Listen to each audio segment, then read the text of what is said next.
Onanalo la Osana Nzambe na mikama Yesu Nzambe na mikama Osana Nzambe na mikama Yesu Pousse de cri de joie Osana Abomina le komo Yesu Nzambe na mikama Osana Yemototia mapinga ya lola Nzambe na mikama Toko yema, toko mina Toko sanela mobele Yesu Nzambe na mikama Osana Mongolo Yesu akozoka ye Pousse de cri de joie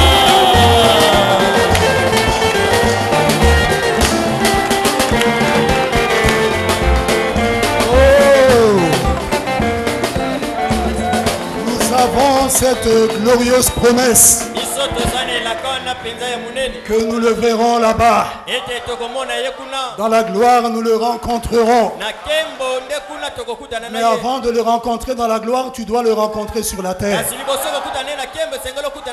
Et je crois que chacun de nous est venu pour le rencontrer. Alors, si tu as ce but, ce désir sincère de rencontrer Jésus-Christ, le Seigneur Jésus-Christ, tu vas le rencontrer ce matin. Crois-le simplement, parce qu'il est présent parmi nous. Le prophète déclare: Dieu va à l'église chaque jour. Et il est écrit là où 2 ou 3 sont assemblés en son nom. Ah oui, là c'est mieux. Il est au milieu d'eux. La sonorisation n'était pas trop bonne, mais ça s'améliore là. Que Dieu vous bénisse abondamment. Soyez les bienvenus dans la maison du Seigneur. Vraiment, pardonnez le retard. Mais nous sommes là par la grâce de Dieu. Et comme je crois chacun d'entre nous, malgré tous les desseins de l'ennemi, ce n'est que le plan de Dieu qui s'accomplira dans nos vies. Et s'il permet un dessein de l'ennemi de s'accomplir, pour celui qui aime Dieu, il sait que toute chose concourt pour son bien. C'est ce qui fait qu'à la fin, Satan soit fâché. Parce qu'il fait des choses pour nous détruire, pour nous causer du tort. Mais à la fin, la chose se retourne pour notre bien. C'est là qu'il ne comprend pas. Mais nous savons que Dieu nous a aimés et que son amour ne peut pas être changé quelles que soient les circonstances. C'est pourquoi souviens-toi toujours, toute chose concourt au bien de celui qui aime Dieu. Si tu aimes le Seigneur, tout concourt pour ton bien, en mal ou en bien. Est-ce que vous comprenez? C'est ça qui fait de nous des croyants. Nous ne croyons pas au Seigneur Jésus, nous ne l'aimons pas seulement quand tout va bien. Mais quand les choses semblent aller mal, mais nous l'aimons. Et nous devons l'aimer encore plus. Et c'est ça qui fait la fierté du Seigneur. De voir que son fils, sa fille, malgré tout ce qui se passe contre lui, contre elle, mais son fils ou sa fille continue de l'aimer, de le servir, de vivre sa parole, de le croire. Oh, Dieu est fier. Ne soyons pas de ces gens-là, de ces croyants-là. Il dit: si Dieu, tu ne fais pas ça pour moi, moi je repars. Ah, tu vas repartir dans le monde. Mais c'est grave ça. Mais celui qui a été changé, qui a été converti, n'a même plus l'appétit du monde dans son cœur. Tu ne peux pas avoir le Saint-Esprit et te plaire à repartir dans le monde. Non. Tu seras comme un poisson hors de l'eau. Tu ne seras pas dans ton milieu ambiant.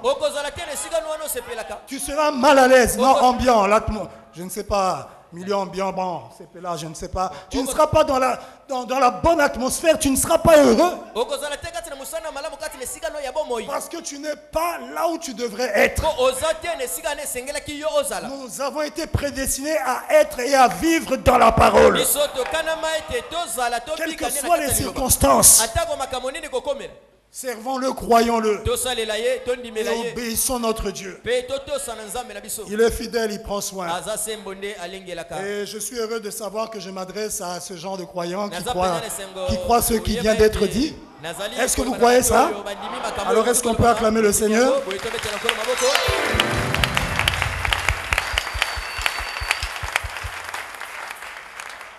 Excusez-moi, je prends connaissance des papiers qu'on m'a remis tout de suite avant de monter. Donc c'est vraiment une grâce pour nous d'être ici. Et nous remercions notre Dieu. Alors je sais que certains se sont posés des questions hier. Parce que j'avais annoncé que j'allais être... Au mariage, je devais consacrer un mariage à la préfecture. Et je devais d'abord être ici le matin pour la réception. Mais des contraintes familiales ont fait que j'annule tout le programme. Donc, ce qui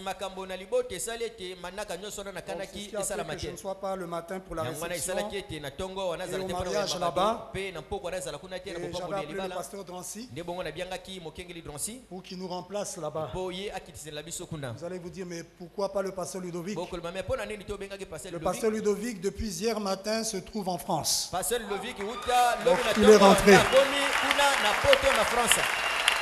Où il est en train de rentrer. Il est bien arrivé. Donc il a quitté vendredi soir. Et comme on savait, c'est ce que je disais à un bien-aimé, j'avais appelé pour savoir si tout se passait bien. On s'est dit non, on croira qu'il est parti quand l'avion va décoller. Et effectivement, il a décollé avec l'avion. Je ne sais pas, je pense qu'on vous l'avait expliqué à l'époque. Ce n'était pas volontaire le fait qu'il repousse à chaque fois le voyage. C'est que le diable l'avait attaqué par une phobie. Une phobie, c'est une peur. Et cette peur était liée au vol. Et c'était vraiment compliqué. Alors qu'il a l'habitude de voyager. Et que son ministère aussi fera qu'il voyage beaucoup. Mais le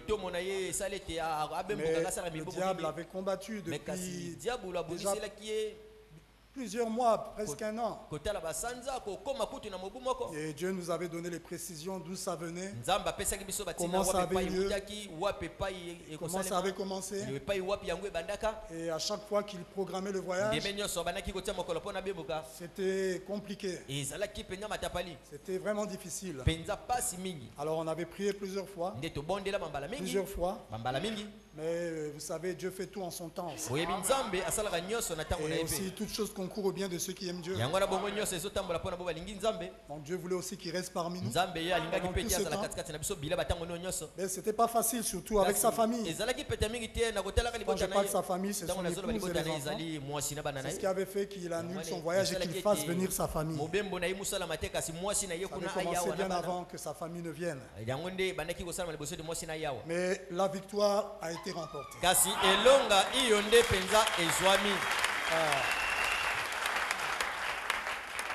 Vous savez, la phobie, c'est aussi une maladie. Hein? Ça se soigne même. On voit des psychologues ou des psychiatres. Il y en a qui sont claustrophobes. Ah oui. Je m'attendais à ça. Qui ont peur d'être enfermés. Donc quand il est dans un endroit, un petit endroit là, seul enfermé, en tout cas c'est une peur et vraiment il perd contrôle. Il y a plusieurs sortes de phobies. Mais le Seigneur nous guérit de toute maladie. Il y a des maladies de l'âme, ça c'est le péché. Il Il y a des maladies de l'esprit aussi. Donc ces maladies-là font partie des maladies de l'esprit. Donc il est bien arrivé. J'étais impatient le matin de le contacter. J'étais vraiment impatient de le contacter pour savoir comment il avait fait le voyage. Et ce qu'il m'a dit m'a donné de la joie. Il m'a dit, mon ami, je t'ai écrit par ton numéro. Bon, le voyage s'est bien passé par la grâce de Dieu. Ce démon est vaincu, je suis libéré. Libre comme un oiseau. Je suis à Paris pour une semaine, Dieu voulant. Dis à l'église demain, donc aujourd'hui, que je suis bien arrivé à Paris.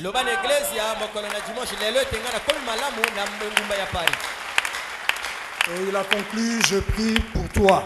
Que Dieu soit béni. Voilà un peu ce que je tenais à vous dire. Donc soutenez-le toujours dans vos prières. Soutenez notre pasteur dans vos prières là-bas aux États-Unis. Soutenez-moi aussi dans vos prières, nous en avons besoin. Comme un frère qui m'a appelé hier, un bien-aimé. Il m'a dit, mais pasteur, tu n'étais pas au mariage. Qu'est-ce qu'il y a? Pasteur, tu sais que nous sommes une équipe. Je dis oui, je sais qu'on est une équipe. Sans vous, nous ne sommes rien, nous ne pouvons rien. Lui aussi, il a dit, mais sans toi aussi, on ne peut rien. Je dis oui, on est complémentaires. Et nous avons toujours intérêt de prier les uns pour les autres. Donc, que Dieu vous bénisse abondamment. Alors, les bébés, ça sera pendant la prière, pendant qu'on priera pour la prédication, pendant la prière d'ensemble.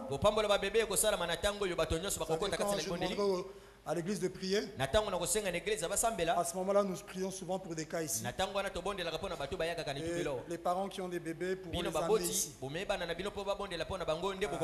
Pendant la prière, le moment de prière après la prédication. Alors je vais passer à deux choses avant d'entrer dans la prédication. C'est de vous présenter un couple qui s'est fiancé. Je veux vérifier si il n'y a qu'un couple ou il y a deux couples. Je suis arrivé rapidement là, je n'ai pas eu le temps de fouiller, de vérifier mon agenda.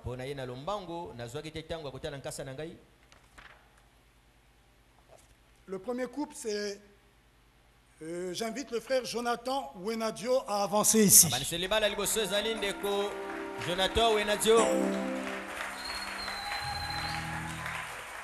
Bien aimé, je voulais vous rencontrer à la fin. Hein?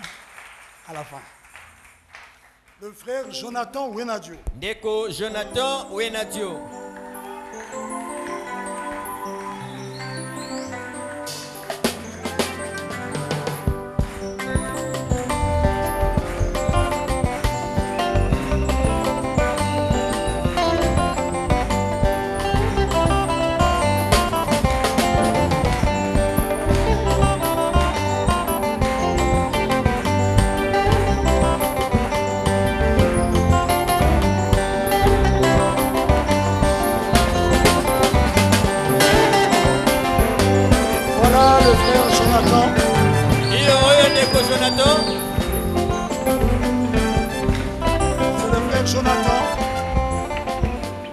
C'est le frère Jonathan.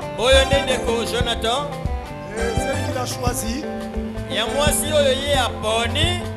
L'heureuse élue de son cœur. C'est la sœur Chancela Nganga.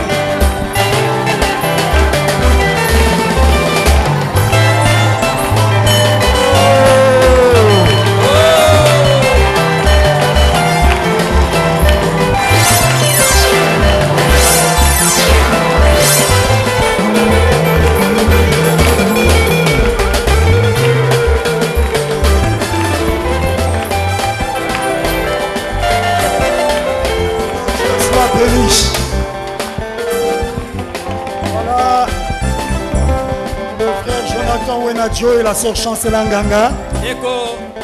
Jonathan Wenadio pena kana Chancela Nganga. Je viens juste avant de monter en chair. D'être avec eux pour leur fiançailles. Ils sont donc fiancés, ils peuvent lever leurs doigts.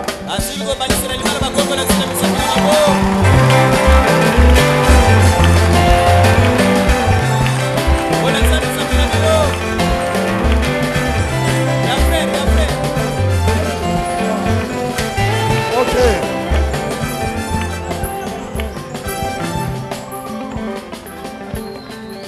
Dieu voulant, le mariage va avoir très bientôt lieu. Je voulais même que je les marie aujourd'hui. J'ai dit non, passez d'abord par les fiançailles. Le frère m'a dit, pasteur, j'ai la lettre de mariage et de fiançailles. J'ai voulu savoir, bon, vous allez vous marier quand? C'est hier que j'ai posé la question. Pour que je voie quand est-ce qu'ils peuvent se fiancer. Puis on va se marier même demain. Ah.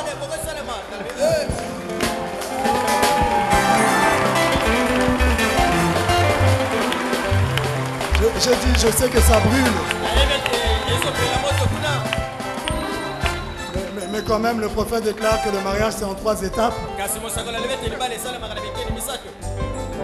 La fréquentation, les fiançailles et la cérémonie. Respectons quand même ça. Même avec les étapes de la grâce, il faut être justifié, d'abord sanctifié ensuite, et après baptisé du Saint-Esprit. Donc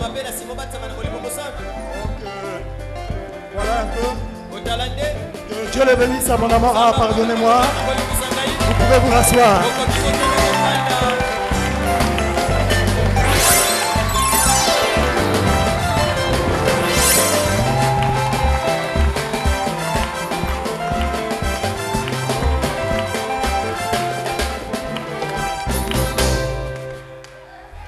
Dieu soit béni. Maintenant, avant d'entrer dans la prédication, la deuxième chose que je souhaite faire, c'est de procéder à un mariage.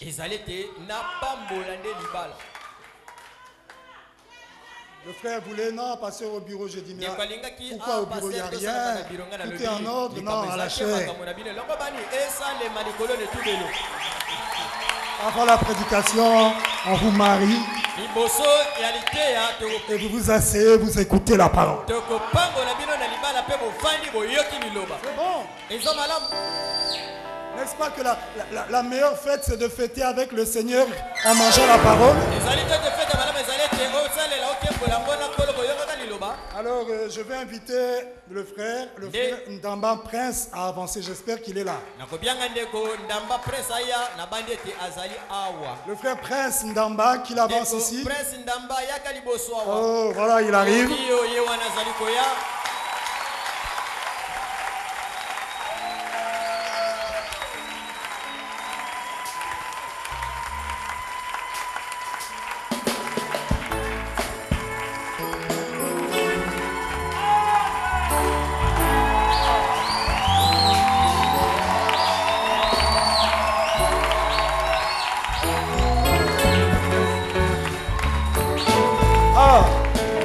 Je ne reconnais même plus le frère Prince.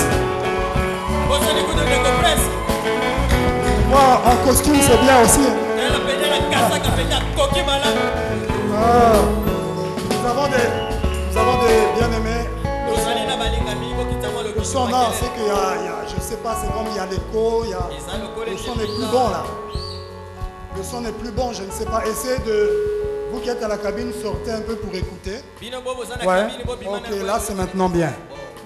Là c'est bien maintenant. Donc le frère voulait que ça soit au bureau. Parce qu'il voulait que ça soit vraiment simple. Non, on fait ça à la chaîne. Je dis au frère, il faut venir en veste. Hein? Pardonne-moi, je vais faire rire l'église. Il dit, bon, j'allais venir en chemise. Oh. Et là, je ne le reconnais plus. Oh, que Dieu soit béni. Vous savez, après la naissance, après la nouvelle naissance, aussi, je pense que l'événement le plus heureux, c'est le mariage. Bon, pour la naissance, toi qui nais, tu ne jouis pas de cette joie-là parce que... Mais la nouvelle naissance, tu es conscient de ce qui se passe en toi. Et après ça, c'est le mariage parce que le plus beau cadeau que Dieu a donné après le salut, c'est une bonne femme. C'est le mariage. C'est pourquoi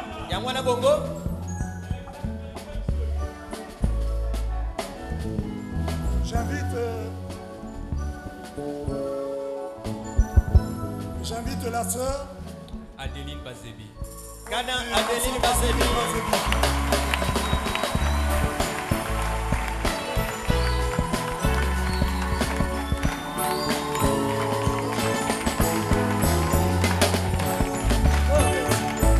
Kana yako matane tubelo.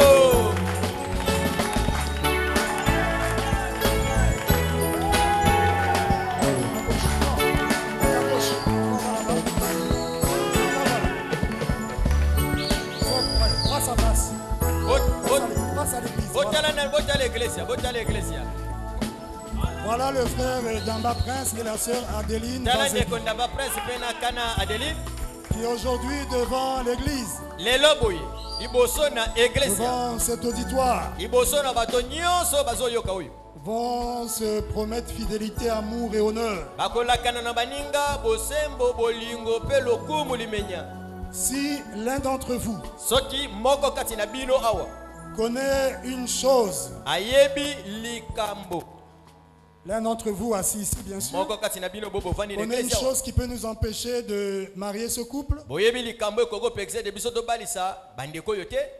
vous êtes prié de parler. Levez d'abord le doigt et nous allons t'écouter dehors. Et si ta raison est scripturelle, conforme à la parole, nous allons tout annuler ici. Y a-t-il quelqu'un qui connaît quelque chose qui peut nous empêcher d'unir ce couple?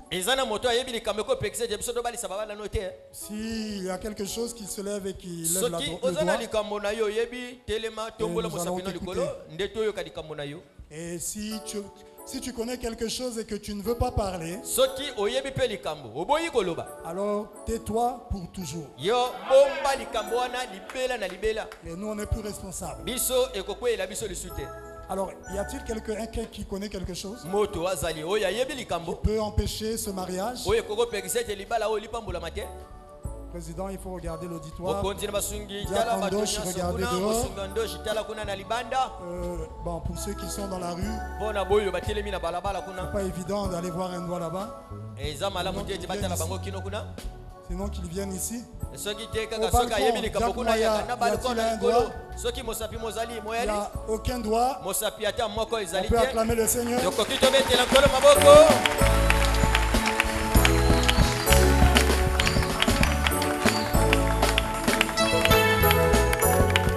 Je vais demander au couple de se regarder.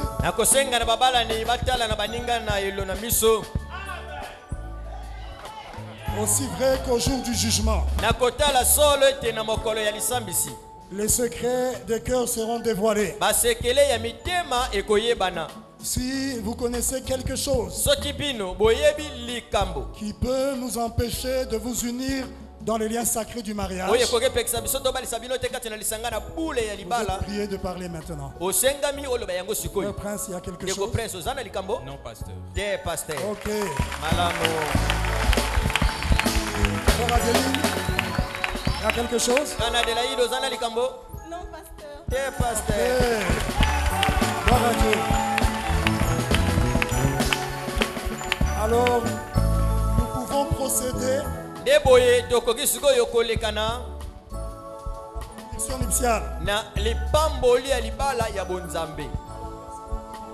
bino bozala na liboso to bofanda na bangambo ngambo po batokuna pe batala. Alors je vais vous inviter à joindre vos deux mains droites. Comme si vous vous saluez. Voilà. Et vous les placez sur la Bible. Nous voulons que ces vœux soient faits sur la parole de Dieu. Et vous devez savoir que les vœux sont sacrés. Ce que vous allez faire, accomplir, que ce soit le couple ou vous qui êtes assis sur les bancs, sur les chaises, quand vous aurez l'occasion de le faire, sachez que vous êtes tenus de respecter scrupuleusement les vœux que vous avez faits. Sinon, Dieu vous jugera sévèrement. Un homme qui promet une femme de l'aimer, de l'honorer, de la chérir, et qui ne le fait plus, il rencontrera le Créateur. Une femme qui promet un homme de l'aimer, de l'honorer, de le chérir, et qui ne le fait plus, rencontrera le Créateur. Il ne faut pas jouer avec ça. Si vous n'êtes pas prêt, toi-même, d'aimer cette femme, d'aimer cet homme, de le chérir, de la chérir, n'arrivez pas ici. Parce que là, vous promettez, vous jurez sur la parole. Alors, je me tourne vers le frère Prince.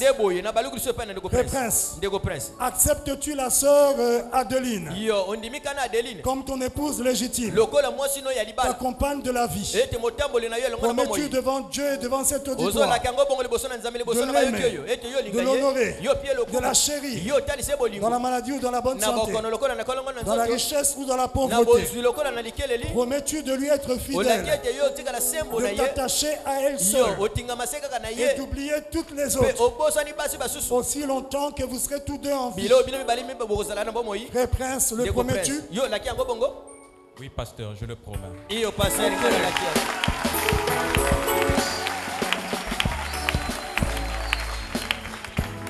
Sœur Adeline, acceptes-tu le frère Prince comme ton époux légitime, ton compagnon de la vie? Promets-tu devant Dieu, devant cet auditoire, de l'aimer, de l'honorer, de le chérir, de te soumettre à lui, comme le disent les Écritures, dans la maladie ou dans la bonne santé, dans la richesse ou dans la pauvreté?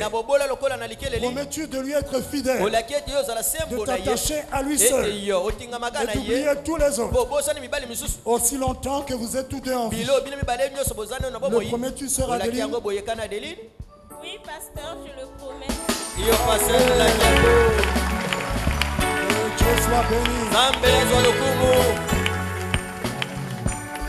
Alors je vais demander de sortir les alliances.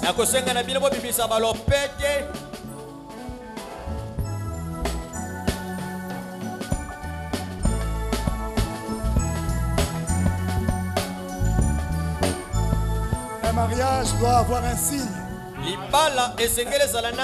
Un mariage, c'est une alliance. Et toute alliance doit avoir un signe.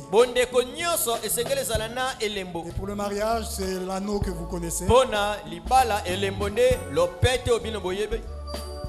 Et cette bague, voilà. Ces deux bagues sont circulaires et n'ont pas de trou. Frère Branham déclare que ça là, le cercle représente l'éternité. Le cercle. Et un véritable mariage est éternel. Frère Prince, prends l'alliance qui correspond au droit de ton épouse. La main gauche. Ok, il n'y a pas de problème. Voilà. Levez la main gauche. Ouais. Frère Prince, allez, vas-y. Comme signe qu'elle t'appartient.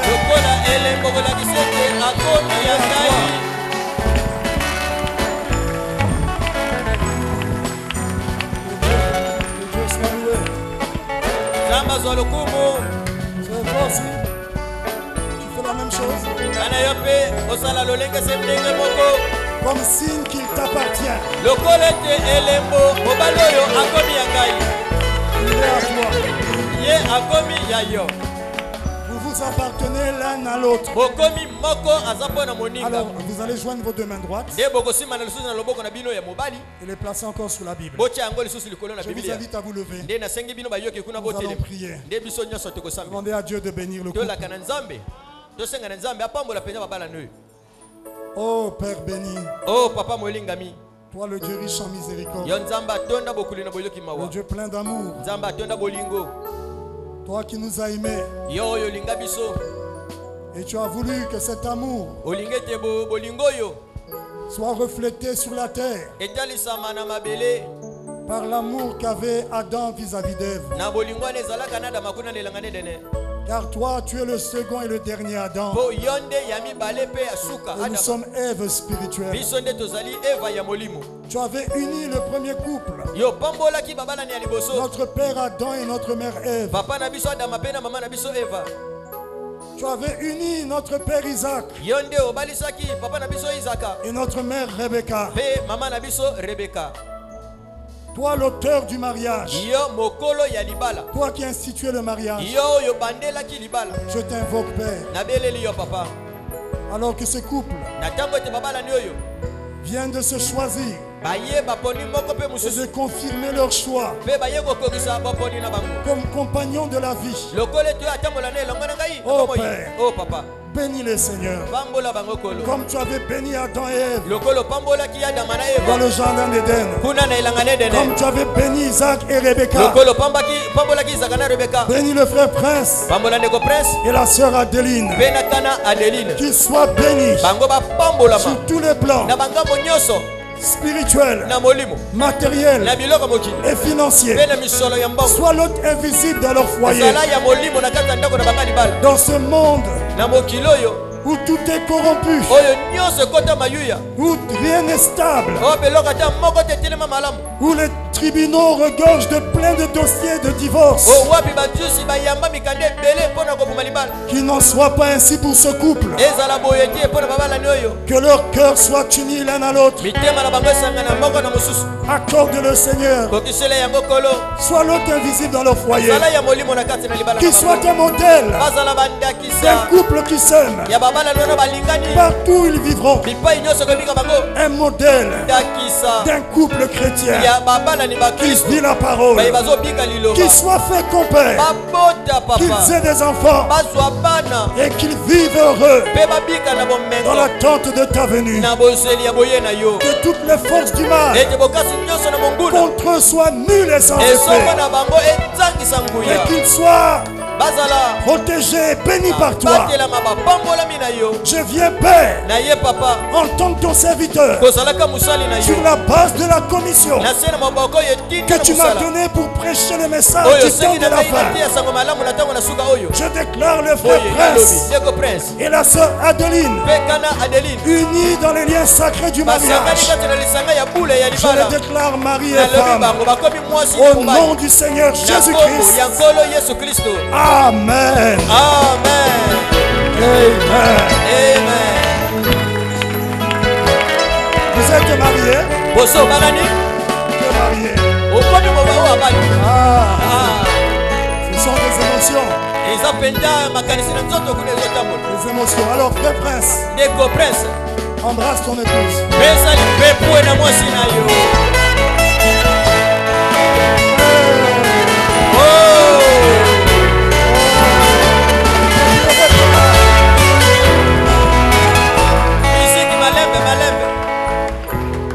Parce que la musique est plus forte que la voix. Ne pleurez pas. C'est un moment de joie. Je sais que vous pensez à beaucoup de choses. Mais Dieu a accompli sa volonté. Que Dieu vous bénisse. Vous pouvez regarder l'auditoire. Frère Prince, pas comme ça. Mais les filles de là, pourquoi? Oh! Que Dieu soit béni. Que Dieu soit loué. Ce n'est plus la sœur Bazebi Adeline. La sœur Ndamba Adeline. La sœur Ndamba Adeline. Est-ce que c'est clair? Elle prend le nom de mari. Ils sont mariés. Que Dieu les bénisse abondamment. Kolo Yesu pambola. Alors voilà. Kolo Yesu pambola. Kolo Yesu pambola. Kolo Yesu pambola. Kolo Yesu pambola. Pambola banana yo. Kolo Yesu pambola.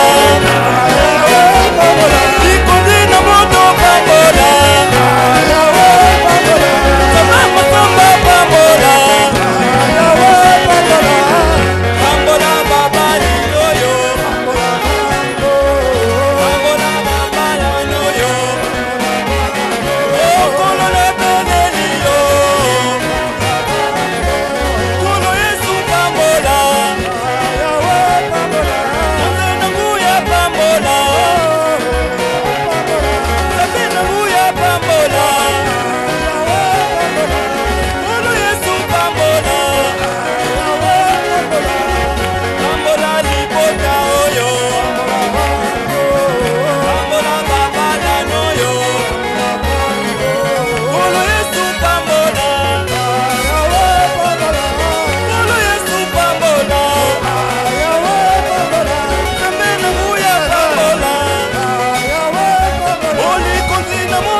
J'offre mon petit cadeau. Hein?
Dieu aussi est caché, révélé dans la simplicité. Hein? Je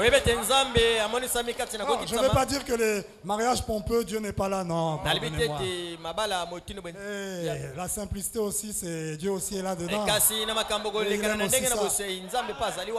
Et j'ai apprécié les témoignages de ce couple. Je me rappelle il y a longtemps. La soeur m'avait vu. Il m'avait dit que Dieu lui avait dit que le frère était son mari. Il accomplira. Mais ne dis ça à personne. Dis seulement. Et attends-toi à la volonté de Dieu. Pas à la femme d'aller vers l'homme. C'est l'homme qui doit aller vers la femme. Et un autre jour, Dieu le lui a répété ici en plein culte. Selon le témoignage, Dieu le lui a encore répété. Et elle a dit, Seigneur, si c'est toi, en plein culte, parce que le diacre Andoche, c'est ça? Et le diacre Eric Massamba viennent devant moi. Ça, c'est le signe. Pour savoir que c'est toi qui m'as parlé. Que les deux diacres se déplacent et qu'ils viennent se tenir devant moi. Dieu dit, ah bon? Il touche le diacre Andoche. Il touche le diacre Eric Massamba. 1, 2, 1, 2. Peut-être qu'ils ne savaient pas ce qu'ils faisaient. Mais il y avait une fille de Dieu qui avait prié. Et les deux se placent devant la sœur. Il ne faut pas seulement dire Seigneur, si c'est lui, qu'il mette une veste bleue. Comme tu sais déjà qu'il a une veste bleue, le dimanche il met une veste bleue. Ça c'est trop facile. Même le hasard peut faire ça. Hein. Demandez des choses difficiles aussi. Pour que Dieu vous confirme que c'est lui. Et il n'y a pas très longtemps, le frère est venu me voir. Non, je veux fréquenter une sœur. Elle dit qui? La sœur Adeline. Oh. Ah, Dieu est terrible, hein? C'est pour ça, vous voyez la sœur qui pleurait. Le frère aussi qui pleurait. Moi, je dis non, c'est un moment de joie, pas de pleurs. Mais quand quelquefois vous pensez au passé, à tout ce par quoi vous êtes passé, et que ce que Dieu vous a promis s'accomplit, la joie là, vous l'exprimez quelquefois en pleurant. Quand ce que Dieu nous a promis, qu'il nous enlèvera et que nous serons avec lui là-bas dans la gloire. Quand nous verrons la chose s'accomplir autour de la grande table qui a des milliers de kilomètres, parce que tous les rachetés de tous les âges seront assis là. Et Branham déclare, cette table a des milliers de kilomètres. Nous serons là dans la gloire. Les larmes de joie vont couler de nos yeux. Dirons enfin, c'est accompli. Et il passera à lui-même. Il essuiera nos larmes. Est-ce que vous voulez être à ce rendez-vous? Alors mariez-vous à Jésus la parole. Et vous serez là. Je vous invite à vous lever. Que Dieu soit béni. Ce n'est qu'il y a quelques jours que j'ai appris qu'il y avait aussi un mariage. Aujourd'hui à 13h. Je me suis dit, ok, à 13h, le frère Kinette va se marier. Donc à 13h, j'aurai... Vraiment, je ne vais pas aller dans une prédication, je vais faire aussi comme j'ai fait ici. Juste marier. De toute façon, frère Branham, quand il consacrait les mariages, vous verrez les brochures là. Bon, à moins qu'il y ait eu ça, qu'on n'ait pas enregistré. Mais je vois qu'il allait directement dans la consécration. Donc nous ferons comme ça. Alors prions le Seigneur. Oh Père béni, merci pour tous tes bienfaits. Merci pour cette réunion. Merci pour ta présence parmi nous. Nous t'aimons, Seigneur. Toi, tu nous as aimés le premier. Tu nous as fait connaître que ton amour est si grand par ce que tu as enduré pour nous dans la chair. Personne, aucun homme n'aurait pu accepter de subir ce que tu as subi, Père. Et tu avais dit qu'il n'y a pas de plus grand amour que de donner sa vie pour ses amis. Merci pour ce grand amour. Laisse-nous répondre à ton amour par l'amour. Laisse-nous t'aimer davantage. Nous sommes ici pour ça, Père. Parle-nous, Seigneur. Remplis-nous de ton amour. Bénis les Écritures que nous allons lire. Mets-nous hors le chemin et parle à ton peuple. À toi, nous nous confions. À toi nous nous recommandons. Au nom du Seigneur Jésus-Christ. Amen. Amen. Nous allons lire en Deutéronome chapitre 16. Deutéronome 16.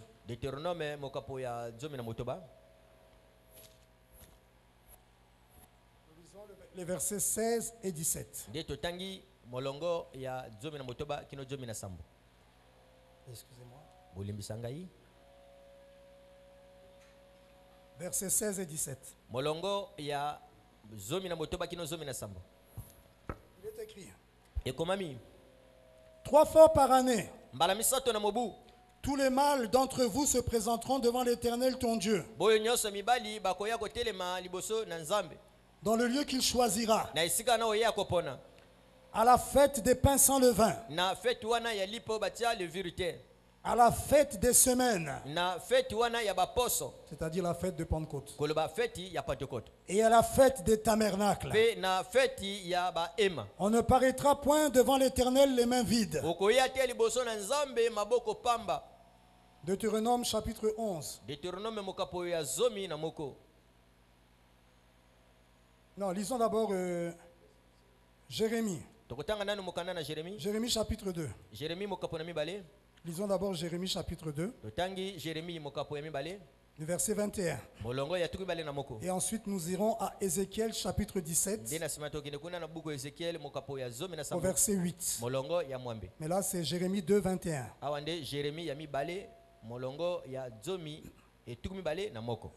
Je t'avais planté comme une vigne excellente et du meilleur plan.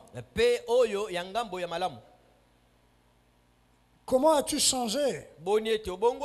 Dégénéré en une vigne étrangère. Je t'avais planté comme une vigne excellente et du meilleur plan, la plante. Comment as-tu changé? Dégénéré en une vigne étrangère. Ézéchiel chapitre 18. 17 plutôt. Et le verset 8. Il est écrit. Elle était plantée dans un bon terrain, près d'une eau abondante, de manière à porter des branches et à porter du fruit, à devenir une vigne magnifique. Lisons maintenant en Deutéronome chapitre 11. Repartons à Deutéronome. Le chapitre 11. Verset 14.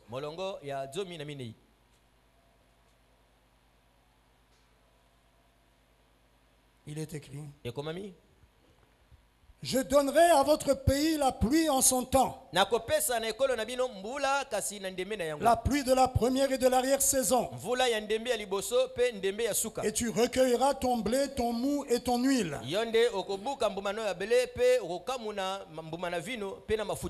Le mou, c'est le vin fraîchement tiré. Jacques chapitre 5. Verset 17. Il est écrit. Non, Jacques. Oh, attendez. Je n'avais pas corrigé ça. Jacques chapitre. Excusez-moi que je vérifie. J'avais commis une erreur la fois dernière. Et je n'avais pas corrigé ça. Ok. Jacques chapitre 5, verset 7. Soyez donc patients, frères, jusqu'à l'avènement du Seigneur. Voici, le laboureur attend le précieux fruit de la terre, prenant patience à son égard, jusqu'à ce qu'il ait reçu les pluies de la première et de l'arrière-saison. Vous aussi, soyez patients, affermissez vos cœurs, car l'avènement du Seigneur est proche. Oh Père, bénis ta parole, Seigneur. Nous nous sommes venus ici pour toi et nous nous recommandons à toi. Parle-nous, Seigneur, et nos cœurs diront Amen à ta parole. Qu'il en soit ainsi au nom du Seigneur Jésus-Christ. Amen. Je vous invite à vous rasseoir. Alors nous sommes en train de poursuivre notre sujet que nous avons intitulé la fête des tabernacles. Et depuis quelques jours j'ai ajouté ou la fête de la récolte. Parce que nous voulons entrer en plein dans la récolte. La fête des tabernacles, c'était la fête de la récolte. Et elle avait lieu au temps de la récolte des fruits. Et nous avons vu vendredi qu'au commencement, l'homme que Dieu avait créé à son image et à sa ressemblance, cet homme portait les mêmes caractéristiques que Dieu portait alors qu'il était à l'état de théophanie. Or cet état de théophanie, c'était le premier tabernacle de Dieu, nous avons dit ça. Parce que le premier corps que Dieu a eu à prendre, ce n'était pas sur la terre, mais c'était au ciel. Lorsque l'Esprit éternel est entré dans le corps parole, le corps parole était le premier tabernacle de Dieu. Un tabernacle céleste. C'était la théophanie. Et l'homme qu'il avait créé à son image portait les mêmes caractéristiques que le premier tabernacle que Dieu avait eu à prendre. Parce que Dieu, en créant l'homme, il avait créé à sa propre image. Oh, nous avons dit le vendredi, le mot image signifie, Abraham déclare dans la prédication de l'âge de l'église, que le mot image signifie, c'est quelque chose qui ressemble à une autre chose. Donc l'homme créé à l'image de Dieu ressemblait à Dieu. Je parle de l'homme esprit. C'était l'âme de l'homme. Il ressemblait à Dieu. Dieu dans l'état dans lequel il était, à l'état théophanie, l'homme ressemblait à ce Dieu-là dans cet état. Et Frère Branham va même plus loin. Il dit que l'âme de l'homme, c'est la théophanie. Il dit ça dans les Hébreux. Maintenant, c'est là que beaucoup n'ont pas saisi ce mystère-là.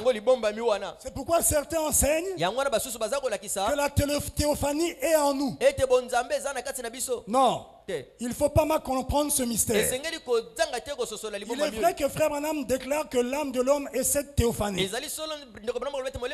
Parce que quand Dieu avait créé l'homme à son image, il avait fait de l'âme de l'homme ce qu'il était lui-même. Lui-même, il était sous la forme théophanie. Et l'âme qu'il avait créée à son image était aussi la théophanie. C'est la vérité. Mais vous devez saisir profondément que le mot théophanie signifie en fait un corps divin. C'est un corps spirituel. C'est pas un corps physique, mais c'est un corps spirituel. C'est un corps divin. Ailleurs il dit encore corps angélique. Or dans ce domaine des corps là, divin, il y a plusieurs corps divins. C'est comme quand on parle des corps de chair. Corinthiens déclare Paul. Il parle des animaux. Tous ce sont des animaux. Tous sont faits de chair. Mais la chair de chacun est différente. La chair du cibicier est différente de celle du porc-épic. C'est différent de la chair du poulet. Mais tous ce sont des corps de chair. L'âme est une théophanie parce qu'elle n'est pas une constitution physique. C'est un état spirituel. Mais c'est différent du corps théophanie dans lequel nous entrons lorsque nous mourons. Ça c'est un autre corps. C'est aussi la théophanie. C'est différent du corps théophanie en tant qu'âme. Parce que sinon, comment allons-nous entrer dans ce corps-là alors que nous sommes déjà dans ce corps-là? Si l'âme est une théophanie, point, et que la théophanie est en nous, quand Frère Branham déclare que quand vous recevez le Saint-Esprit, cela amène votre théophanie à côté de vous. Donc, ça veut dire que quand on reçoit le Saint-Esprit, notre âme sort pour se mettre à côté de nous. Non, non, non, non, non. Notre âme ne sort pas pour se placer à côté de nous. Notre âme est toujours à l'intérieur. Mais la théophanie, c'est un corps aussi. Un corps parole, un corps surnaturel, spirituel si vous voulez, une constitution divine dans laquelle notre âme entre lorsque nous mourons. Est-ce que vous comprenez? Donc quand il est parlé de ce corps théophanie qui est à côté de nous, le corps dans lequel nous entrons, ce corps-là n'est pas en nous. C'est notre âme qui est en nous. Donc ne confondez pas les choses. Le message, il faut le sonder. Sonder les Écritures, sonder le message. Si une citation semble contredire une autre, sondez, priez, vous allez avoir les autres citations pour faire le lien. Maintenant, l'homme qu'il avait créé à son image portait les mêmes caractéristiques. Pourquoi? Parce qu'en fait, le but de Dieu est qu'il voulait faire de l'homme son tabernacle. Même le tabernacle qu'il portait, le corps parole, c'était... Dieu voulait nous montrer qu'il voulait vivre dans des corps humains, c'est-à-dire dans l'homme. Et l'âme de l'homme remplissait les 5 critères caractéristiques que nous avons vus. Parce que le tabernacle de Dieu, en fait, c'est l'homme. Donc, quand Dieu a eu Adam, il était le tabernacle de Dieu sur la terre. Dieu lui avait donné une portion de son esprit, une partie de sa vie. L'esprit de Dieu était en Adam. Adam était une tente, un tabernacle, un temple dans lequel l'esprit de Dieu régnait. Ça n'annulait pas que le grand Dieu était toujours là. Sachez que Dieu lui avait donné une portion de son esprit. Or, quand on parle de portion, c'est différent de la plénitude. Il avait donné une partie de son esprit.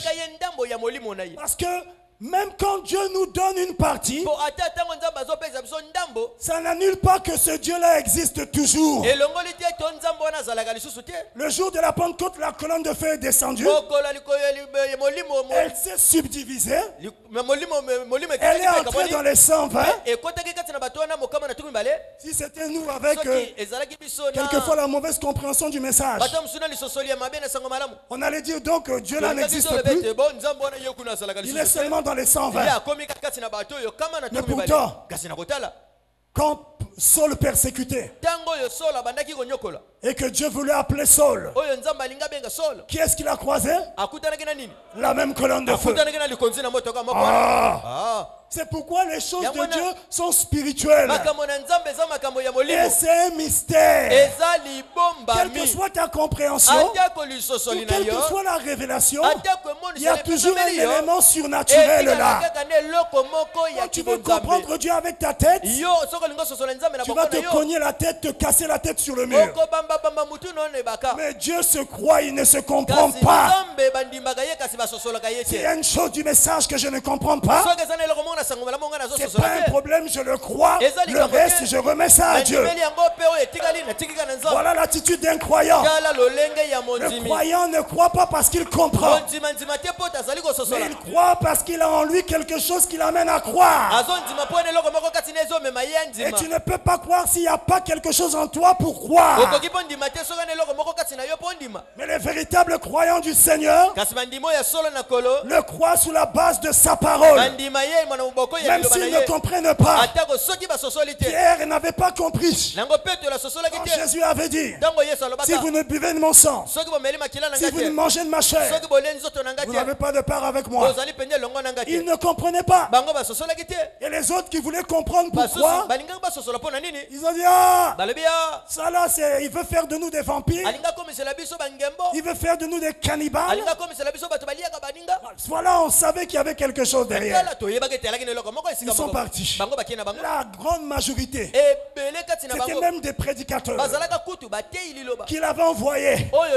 Être prédicateur ne signifie pas que tu es un croyant. Et c'est souvent les prédicateurs qui bousculent, qui bouleversent les choses, qui embrouillent le message. C'est pourquoi on a besoin des prédicateurs qui sont des croyants. Pas seulement des croyants, mais des chrétiens. Et être chrétien signifie être baptisé du Saint-Esprit dans son âme. Je préférerais être seulement un fils de Dieu, scellé dans mon âme, plutôt que d'être seulement un serviteur serviteur de Dieu. Judas était serviteur. Judas était serviteur. Mais il n'était pas fils de Dieu. Un fils de diable peut être un serviteur de Dieu. Je vous dis la vérité. Balaam était un serviteur de Dieu.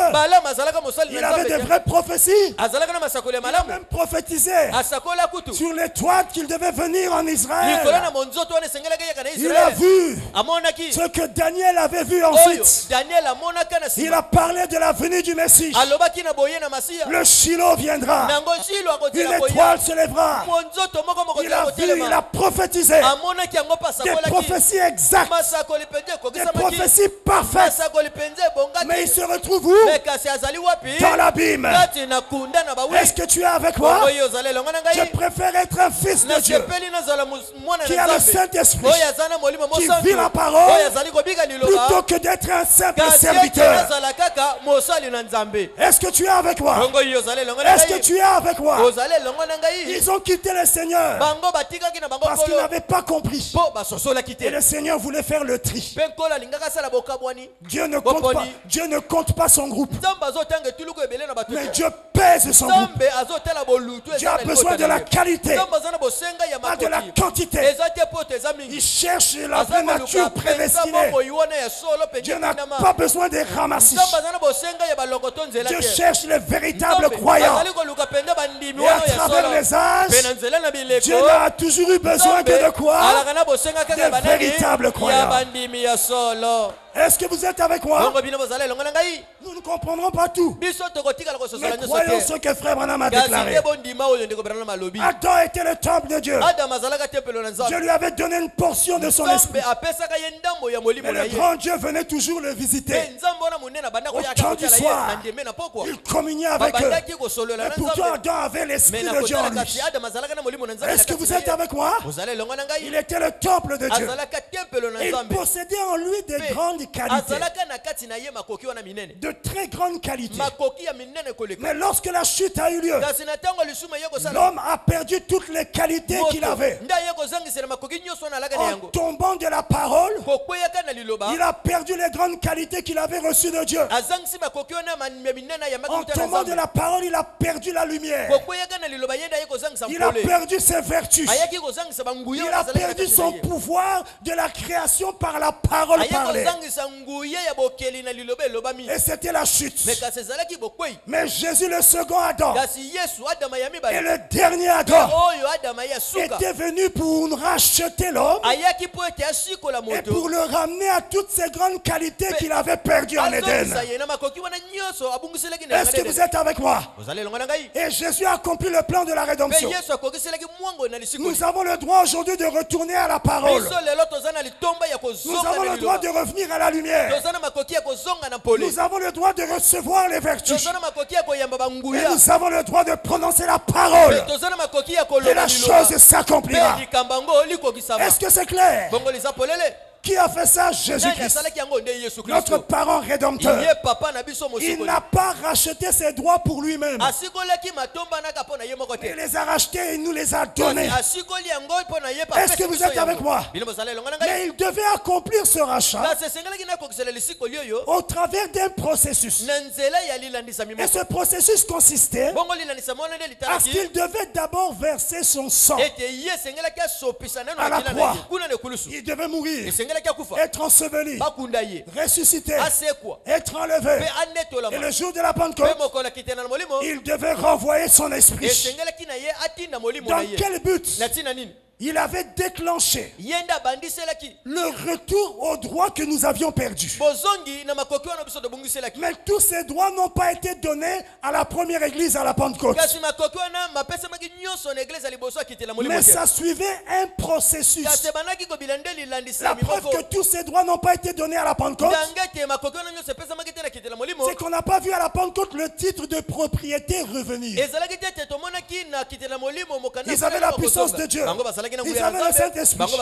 Mais le titre de propriété qu'Adam avait perdu, qui lui donnait la domination sur la terre, la domination sur la création, ce titre devait revenir à la fin des âges.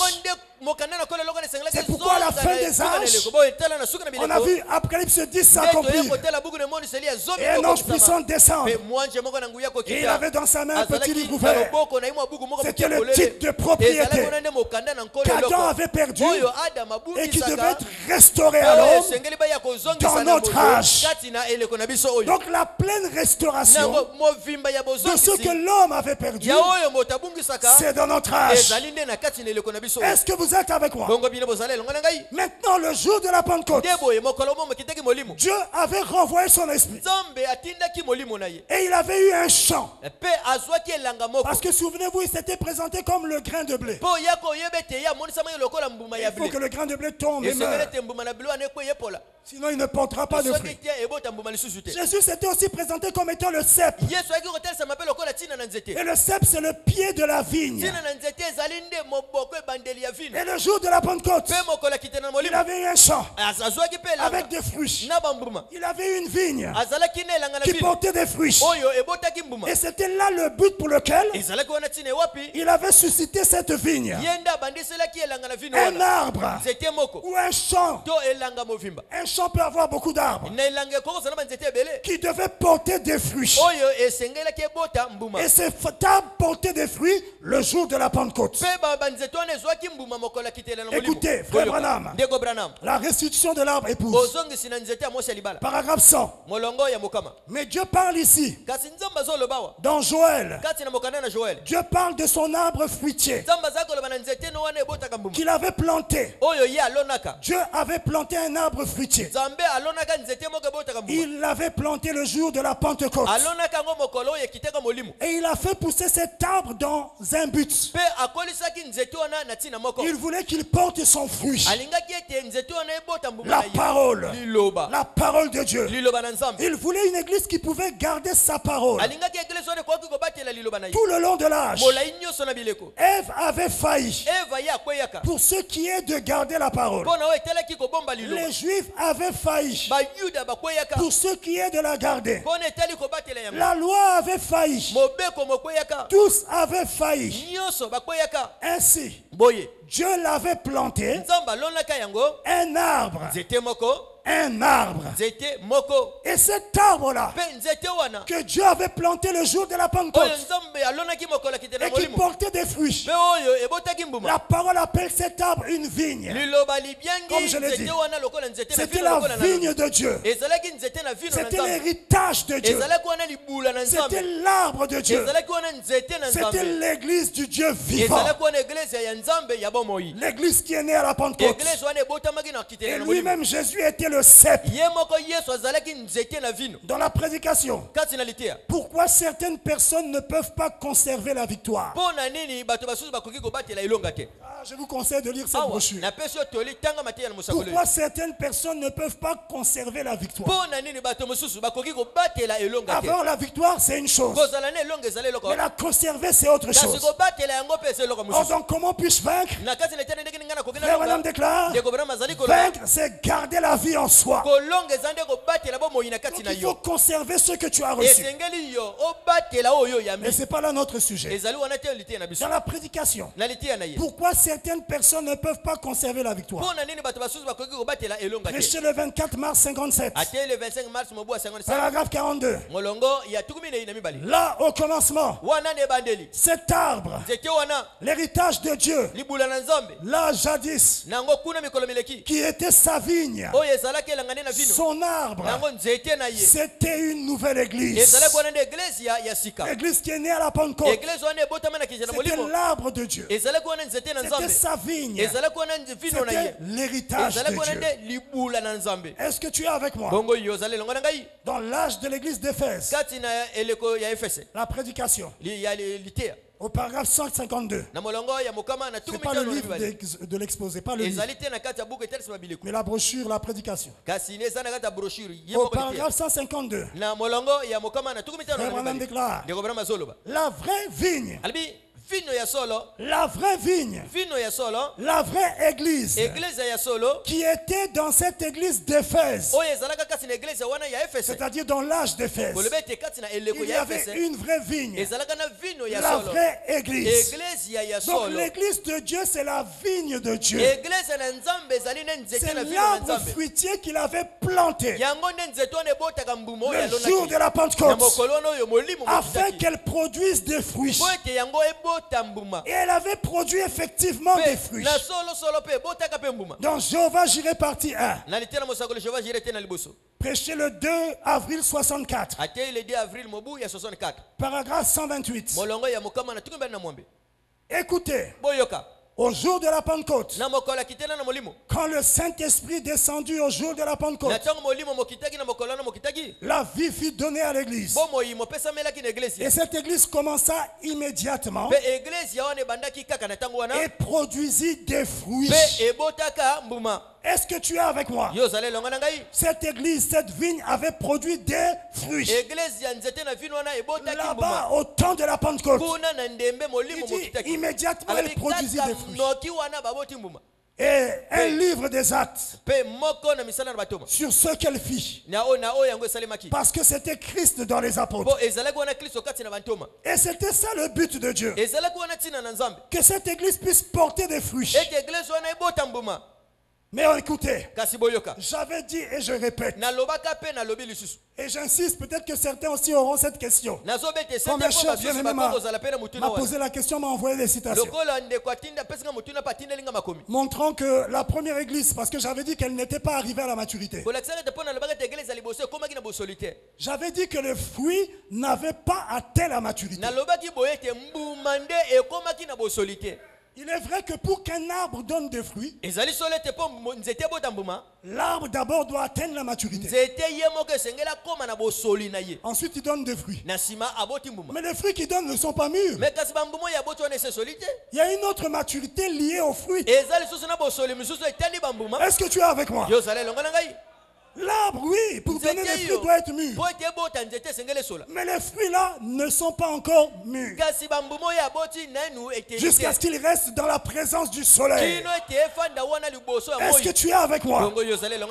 Et dans aucune citation, à moins que vous me dites en me donnant les citations, ne dit que l'église qui était née à la Pentecôte était, ou que ceux qui étaient là à la Pentecôte étaient mûrs. Ils avaient atteint la maturité, non. Le prophète ne le dit pas. Mais le prophète montre que la maturité doit être accomplie dans notre âge. Il dit que notre âge, c'est l'âge de la maturité. Pas le premier âge. Nous allons lire ça. Dieu avait eu un arbre avec des fruits. Mais sachez que Dieu n'est pas pressé. Dieu est sûr de lui. Dieu sait ce qu'il fait. Il est calme. C'est le grand calme. Il est tranquille. Et il veut que nous soyons comme lui. C'est pourquoi il a dit, tenez-vous tranquille. Et sachez que je suis Dieu. Ça est toujours là, non? Tenez-vous tranquille. Comme lui-même, il est tranquille. Il ne panique pas. Et nous ne devons jamais aussi paniquer. Est-ce que vous êtes avec moi? Dieu ne se précipite pas. C'est pas parce que son arbre a donné des fruits. Il fallait rapidement récolter le fruit. Non. Dieu fait tout en son temps, en sa saison. Il fait toutes choses en son temps. Il y a un temps où les fruits naissent. Et il y a un temps où ils doivent être récoltés. Dieu n'est pas comme nous qui récoltons alors que les fruits ne sont pas mûrs. Des mangues encore toutes vertes, mais on les vend. C'est bien, il y en a qui aiment les mangues vertes. Surtout les femmes enceintes, elles aiment ça. Est-ce que vous êtes avec moi? Si un homme aime beaucoup les mangues vertes et qu'il fait comme les femmes, il découpe. Ça, c'est souvent les femmes qui font ça. Les hommes aussi. Les hommes aussi. Ah bon? Ok, pardonnez-moi. Je n'ai pas une écriture pour vous condamner. Hein? Moi, je pensais que c'était plus les femmes. Donc Dieu, lui, n'est pas pressé. Il a eu son fruit, oui. Mais il n'est pas venu récolter. Parce que ce n'était pas encore le temps. Il fallait que son fruit atteigne la maturité. Et comme le fruit n'était pas encore mûr, il devait attendre pour la récolte. Troisième exode. Paragraphe 17. Je prends la citation vers la fin. Troisième exode, paragraphe 17. Dieu a un temps pour chaque chose. Ah oui, hein? Il y a un temps pour chaque chose. Même dans ta vie, il y a un temps. Pour tout ce qu'il a promis, il y a un temps. Pour tout ce qu'il doit faire en toi, il y a un temps. Il fait tout en son temps. Et son temps n'est pas toujours ton temps. Nous voulons qu'il fasse en notre temps. Non, Dieu fait en son temps. Et si ton temps rencontre son temps, alors gloire à Dieu. Mais rappelle-toi, Dieu fait tout en son temps. Ce que tu as à faire, c'est de persévérer jusqu'à ce que le temps de Dieu soit là. Dieu a un temps pour chaque chose. Voyez-vous, vous ne devez pas dévancer cela. Tu ne dois pas dévancer le temps de Dieu. Parce qu'avant le temps, ce n'est pas le temps.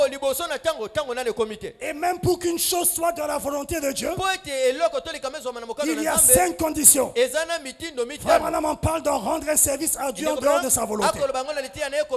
Et parmi ces 5 conditions, il y a l'élément temps. Pour qu'une chose soit dans la volonté de Dieu, il faut qu'elle soit faite au temps de Dieu. Dieu t'a peut-être promis le voyage. Est-ce qu'il t'a dit à quel temps ça s'accomplira? Persévère. Il fera tout en son temps. Vous ne devez pas dévancer cela. Maintenant écoutez. Si vous coupez votre blé avant, si vous faites passer la moissonneuse batteuse pour récolter, avant qu'il soit mûr, donc avant que le blé ne soit mûr, vous perdrez une bonne partie de votre blé. Voyez? Ainsi, lorsqu'il sera le temps de lancer la fossile, lancer la fossile pour récolter, lorsqu'il sera temps de lancer la fossile pour récolter, Dieu la lancera. Et alors nous irons moissonner. Donc il y a un temps pour moissonner. Et Dieu ne moissonne pas quand la chose n'est pas mûre. Et c'est ce qui s'est passé avec la première église. La vigne que Dieu avait plantée à la Pentecôte, elle avait porté des fruits. Les fruits de la parole. C'était bien. Mais les fruits n'étaient pas encore mûrs. C'est pourquoi Dieu ne pouvait pas encore récolter. Mais avant que le temps de la maturité n'arrive, il y a eu un événement malheureux qui est survenu. Et cet événement malheureux, l'un des aigles de l'Ancien Testament avait vu ça. C'est le prophète Joël. Et il avait prophétisé sur ceux qui allaient arriver à l'église, qui étaient nés à la Pentecôte. Il avait vu ce que cette église, la vigne de Dieu, allait devenir avant que Dieu ne récolte. Il avait vu ce qui allait arriver au champ de Dieu. Qu'est-ce qu'il avait vu? Joël chapitre 1, versets 5 à 7. Suivez-moi très bien dans la Bible. Joël 1 de 5 à 7. Écoutez cette prophétie. Vous pouvez vous dire que ça concerne Israël. Oui, mais il y a une double application. Ça concerne aussi l'église. Parce qu'il n'y a rien de nouveau sous le ciel. Ce qui a été, c'est ce qui sera. L'église a eu cet âge. D'Éphèse à Laodicée, vous le savez, non? Est-ce que vous savez qu'Israël aussi a eu cet âge? Oui, Israël a eu cet âge. Ce qui a été, c'est ce qui sera. Ça parlait de l'église aussi. Qu'est-il arrivé? Que devait-il arriver à cette église? Joël 1, verset 5 à 7. Réveillez-vous, ivrognes, et pleurez. Vous tous buveurs de vin, gémissez, parce que le mou, le vin, vous est enlevé de la bouche. Car un peuple est venu fondre sur mon pays. Un peuple puissant et innombrable. Il a les dents d'un lion, les mâchoires d'une lionne. Il a dévasté ma vigne. Un peuple devait venir dévaster la vigne de Dieu. Il a mis en morceaux mon figuier. Il l'a dépouillé et abattu. Les rameaux de la vigne ont blanchi. Ça a séché. Un peuple nombreux devait venir dévaster la vigne de Dieu. Verset 1 à 4 maintenant. De Joël 1. De 1 à 4. Écoutez ce que dit Joël. La parole de l'Éternel qui fut adressée à Joël, fils de Pétuel. Écoutez ceci, vieillard. Prêtez l'oreille, vous tous, habitants du pays. Rien de pareil est-il arrivé de votre temps ou du temps de vos pères? Racontez-le à vos enfants et que vos enfants le racontent à leurs enfants et leurs enfants à la génération qui suivra. Ce qu'a laissé le gazam, la sauterelle l'a dévoré. Ce qu'a laissé la sauterelle, le gélec l'a dévoré. Ce qu'a laissé le gélec, le asile l'a dévoré. Qu'est-ce que Joël a vu? Il a vu qu'une armée allait se lever pour dévaster la vigne de Dieu. Cette armée allait détruire l'église du Dieu vivant. Le prophète a vu ce qui allait arriver à l'héritage de Dieu, au champ de Dieu.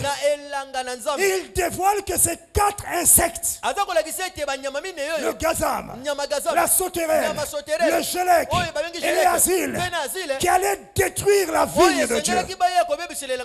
Il utilise un langage naturel pour enseigner des vérités spirituelles. Le gazam, le asile, le gélec, la sauterelle, ce sont des insectes et ce sont les ennemis des cultivateurs, parce que ça détruit les champs, ça ravage les champs. Et Joël a vu que cette armée-là devait se lever contre la vigne de Dieu qui était née à la Pentecôte. Et cette armée allait dévaster la vigne. Écoutez, Joël 1 toujours, du verset 6 à 7. Relisons ça. Car un peuple est venu fondre sur mon pays, puissant et innombrable. Il a les dents d'un lion, les mâchoires d'une lionne. Le peuple, cette armée qui allait attaquer l'église, dévoilé sous forme de 4 insectes. Ce peuple allait dévaster l'église. Il dit qu'il a les mâchoires d'un lion. Est-ce que vous savez que le diable aussi rôde comme un lion rugissant? Oui. La Bible déclare veillez, car le diable rôde autour de vous comme un lion rugissant. C'est Satan qui allait se lever contre l'église de Dieu sous la forme d'une armée constituée de 4 insectes. Or, ces 4 insectes parlent de 4 esprits. Mais nous allons voir que c'est un même esprit qui devait changer de forme et attaquer la vigne de Dieu. Joël dévoile ça. Il dit, il a dévasté ma vigne. Il a mis en morceaux mon figuier. Il a dépouillé et abattu. Les rameaux de la vigne ont blanchi. Les 4 insectes. Frère Branham dévoile que c'est un seul insecte dans le naturel, mais qui change de forme. Le gazam, la sauterelle, le asile, le gélec, c'est le même insecte. Ou plutôt la même vie. Voilà. Pas le même insecte, mais la même vie qui se transforme, qui passe du gazam à la sauterelle, de la sauterelle au gélec, du gélec au asile. C'est comme la chenille. C'est d'abord une larve. Larve dans un cocon. Après un certain temps, quelque chose sort du cocon. C'est une chenille. Et après un certain temps, cette chenille se transforme en papillon. C'est la même vie qui change de forme. De quoi parler Joël? Il parlait du diable, l'esprit antichrist qui allait attaquer l'église, mais en changeant d'attaque de forme. Est-ce que tu es avec moi? Écoutez frère Branham, donc je resterai. Prêché le 9 mars 57. Satan aime changer de forme. Il peut t'attaquer d'une certaine manière. Il n'arrive pas. Il peut changer de forme. C'est toujours le même Satan qui t'attaque, mais il change de forme. Il change de manifestation. Mais c'est le même esprit. Je resterai du 9 mars 57. Paragraphe 12. Il dit le premier, c'était le gazam. Et le suivant, c'est la sauterelle. Et le suivant, c'était le gélec. Et enfin, le asile. C'était des destructeurs. Et ce qu'ils détruisaient, c'était l'héritage de Dieu, la vigne. Et si vous examinez attentivement vos insectes, ces 4 insectes, c'est le même insecte sous différentes formes. Est-ce que vous êtes avec moi? Le premier était le gazam. Ensuite la sauterelle. Puis le gélec. Et le asile. Nous avons appris que c'est le même insecte, simplement sous différentes formes de son évolution. Est-ce que vous êtes avec moi? Et cet insecte-là représente le diable, l'esprit antichrist qui devait changer de forme pour ravager l'église. Et quel était l'impact des actions de ces 4 insectes sur la vigne, le champ de Dieu? Revenons à Joël chapitre 1. Étudiants de la Bible, vous avez vos Bibles? Est-ce que vous êtes prêts? Joël 1 verset 10 à 12. Quel était l'impact des actions des 4 insectes sur la vigne, l'église de Dieu? Écoutez, verset 10 de Joël 1. Les champs sont ravagés, la terre est attristée, car les blés sont détruits. Le mou, le vin est tari, Et l'huile est desséchée. Les laboureurs sont consternés. Les vignerons gémissent à cause du froment et de l'orge. Parce que la moisson des champs est perdue. La vigne est confuse. Le figuier languissant. Le grenadier, le palmier, le pommier. Tous les arbres des champs sont flétris. La joie a cessé parmi les fils de l'homme. La joie a cessé parmi les fils de l'homme. Pourquoi? Parce que 3 choses devaient disparaître. Sous l'action de l'attaque des 4 insectes, les blés devaient être détruits. Le vin devait tarir. Et l'huile devait être desséchée. À cause de l'attaque des 4 insectes. De l'attaque de l'Antichrist contre l'église du Dieu vivant. 3 choses devaient disparaître. 3 choses que l'église possédait. Que le champ de Dieu possédait. Le champ de Dieu avait le blé. Il avait le vin. Il avait l'huile. Mais l'action des 4 insectes allait faire disparaître le blé, le vin et l'huile. Et la joie allait disparaître. Parce que quand ces 3 choses disparaissent, il n'y a plus la joie véritable dans l'église. Qu'est-ce que c'est que ces 3 choses? C'était les choses qui appartenaient à l'église. L'église qui était née à la Pentecôte avait reçu de Dieu 3 choses. Ça lui appartenait. Mais l'église va perdre ça.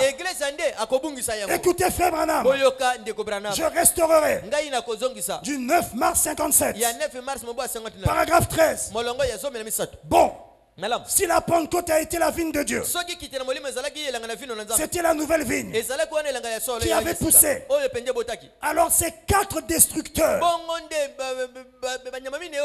sont ceux qui ont dévoré et détruit la vigne. Maintenant, voyons ce que la Pentecôte avait et voyons ce qui nous manque. Puis nous devrions découvrir ce que sont ces destructeurs, qui ils sont. Frère Branham déclare que la Pentecôte avait quelque chose que l'église a perdu le long des âges. Il dit, voyons ce que l'église avait à la Pentecôte. Elle avait quoi? Écoutez, frère Branham, dans l'exposé, page 67. Suivez-moi, montez avec moi s'il vous plaît. Essayez de saisir parce que nous construisons quelque chose. Qu'est-ce que l'église avait? Exposé. Page 67. Ce que l'église avait à la Pentecôte et son droit inaliénable. Ce que l'église avait à la Pentecôte.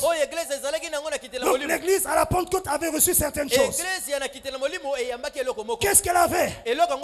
À l'origine, je poursuis la lecture, l'exposé, elle avait la pure parole de Dieu. Est-ce que vous êtes avec moi? Elle avait quoi? La pure parole de Dieu. N'oubliez pas ça. C'est pourquoi j'ai noté ça. Elle possédait ça. Point. Il ajoute, elle avait la puissance de l'esprit. Deuxièmement, elle avait la puissance. La puissance de l'esprit. Pas de notre esprit humain. Mais c'est la puissance du Saint-Esprit. C'est-à-dire le Saint-Esprit. Elle avait la parole de Dieu. Et elle avait le Saint-Esprit. Manifesté par divers signes. Et les prodiges et les dons du Saint-Esprit. Mais il ne s'arrête pas là. Troisièmement, à la fin, cette église originelle n'était pas organisée par les hommes. Elle était conduite par le Saint-Esprit. Troisièmement, elle avait la conduite du Saint-Esprit. Suivez-moi très bien. Est-ce que vous êtes avec moi? La pure parole, la puissance de l'esprit et la conduite de l'esprit. Donc c'est-à-dire qu'elle était conduite par le Saint-Esprit seul. Or, lorsqu'on parle de la conduite du Saint-Esprit, tu dois comprendre que tu ne peux pas être conduit par le Saint-Esprit si tu n'es pas en communion avec le Saint-Esprit. C'est la communion que tu as avec le Saint-Esprit qui fera ta conduite. Donc cette conduite-là du Saint-Esprit, c'est aussi la communion. La communion divine qu'elle avait avec Dieu. Je vais vous le prouver, je vais lire. Est-ce que vous me suivez? Dans la prédication conduite par l'Esprit, prêché le 15 juillet 50. Frère Madame déclare au paragraphe 4.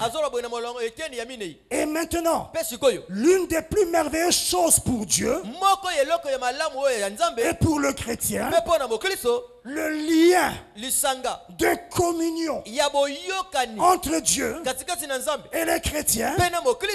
Quel est ce lien de communion entre Dieu et les chrétiens? C'est que ceux qui sont fils de Dieu sont conduits par l'Esprit de Dieu. Donc la conduite là, c'est la communion avec le Saint-Esprit. Elle avait trois choses. L'église née à la Pentecôte, elle avait la pure parole de Dieu, la puissance du Saint-Esprit. Elle avait la communion divine, c'est-à-dire la communion avec Dieu. Mais qu'est-ce qui s'est passé? Satan, au travers de 4 insectes, 4 attaques, a attaqué, ravagé l'église. Et l'église a perdu ce qu'elle avait. La pure parole, la puissance de l'esprit.